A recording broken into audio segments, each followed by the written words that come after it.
Hello everyone, this is Komal Mathur, the legal intern at LEXIS and Company. I am glad to have this opportunity to intern with LEXIS and Company, which has given me this chance to present in front of you all. So the topic or purpose of our today's video presentation is to analyze the offences concerning marriages in India. So what is a marriage? A generally accepted definition of marriage is that of a matrimony or a wedlock, which is a culturally recognized social sanction of union between two people. This union helps in establishing rights and obligations between two people coming together in this union along with their children and in-laws.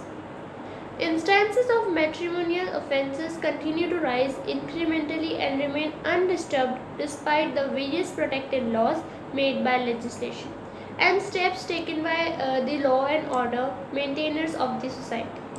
With each passing day, more and more women are added into the list of victims of these legal offences. And not only women, also men are the part of it. What is worst is that most of these cases go unreported due to the society's reluctance to acknowledge its morbid part and victim shaming. The situation goes further south when that is clubbed with insecurity and an uncertain future. Society, especially women, are made to have little or no faith in the law. They usually get scared of the long, unending legal battles and get afraid of the massive amount of resources needed to sustain them. The burden of proof lies upon the plaintiff urging the offences. Proving said matrimonial offences result in the grounds for divorce and continues to be important in application of magistrates' court for financial relief during and after the marriage. In this video presentation, we will discuss several of these legislations and some of the judgments.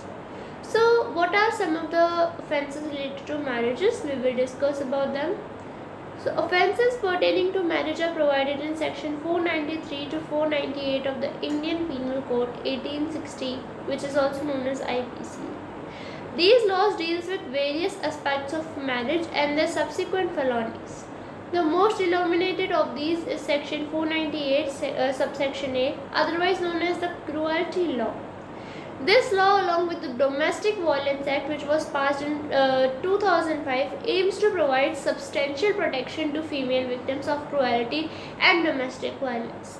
With the incrementally increasing cases of such nature, it was observed that such legislation was necessary to ensure that the fundamental right of life and dignity entrusted upon each citizen by the Constitution of India is complied with.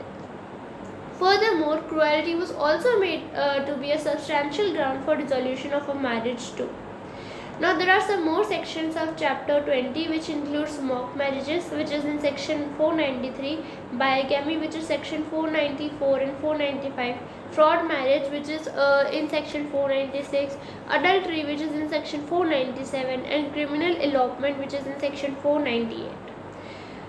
What is cohabitation after deceitfully inducing a belief of marriage? Now section 493 is for every man who deceives a woman into having a carnal intercourse with him under the pretext that she is married to him. For this, the Indian Penal Code provides a 10-year jail term with a fine. This section has been a topic of heated debate amongst the lawmaker for considerable amount of time.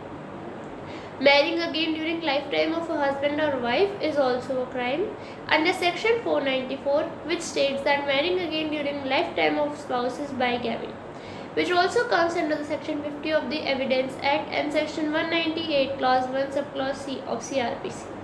However, this section provides for exceptions to section 494 of IPC, which is if the first marriage has been declared void by the court or holding competent jurisdiction, if the previous spouse has been continuously absent for a period of 7 years and not as heard as being alive, or provided that the facts are disclosed to the person with whom the second marriage is contracted. For a better understanding of the aforementioned sections or provisions, Section 17 of Hindu Marriage Act and Section 108 of Evidence Act, along with the judgment of Supreme Court in the landmark judgment of Srimati Sarla Mudgal versus Union of India, a case of 1995, must be referred to.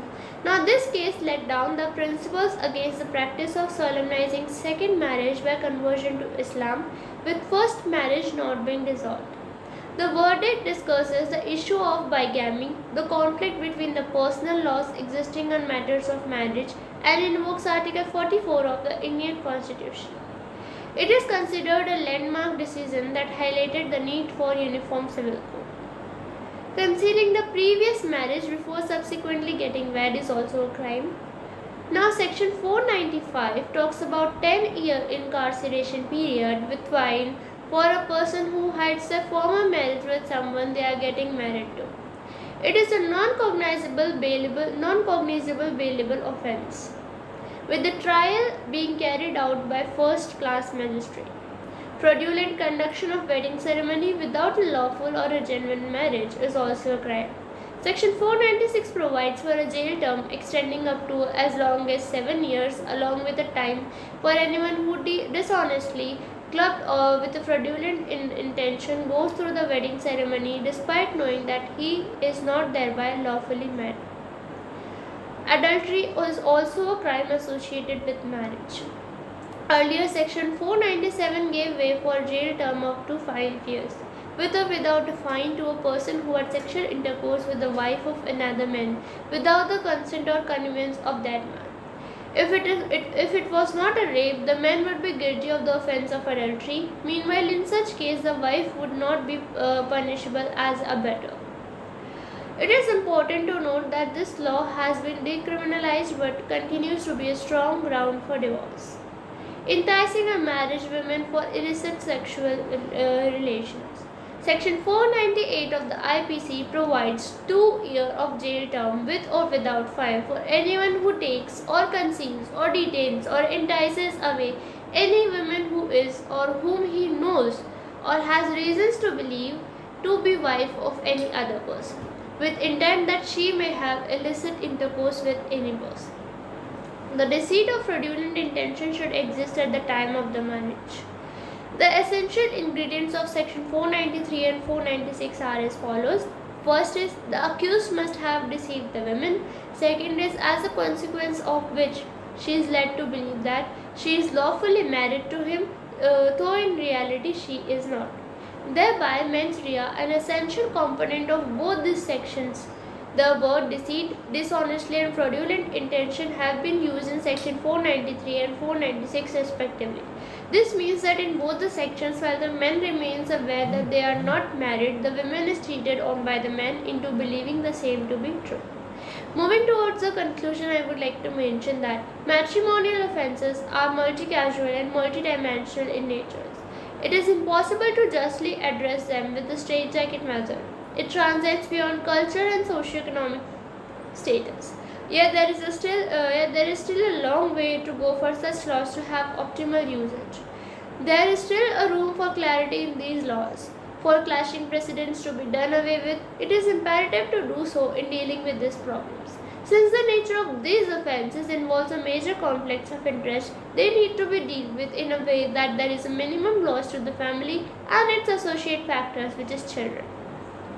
This time is ripe for women to start raising voice against such injustices. The Constitution under Article 51A subclause E demands that every citizen of India renounce practices that are derogatory to the dignity of women.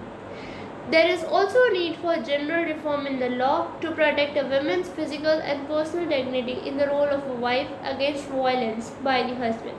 So that's it for today. Thank you everyone. Have a nice day.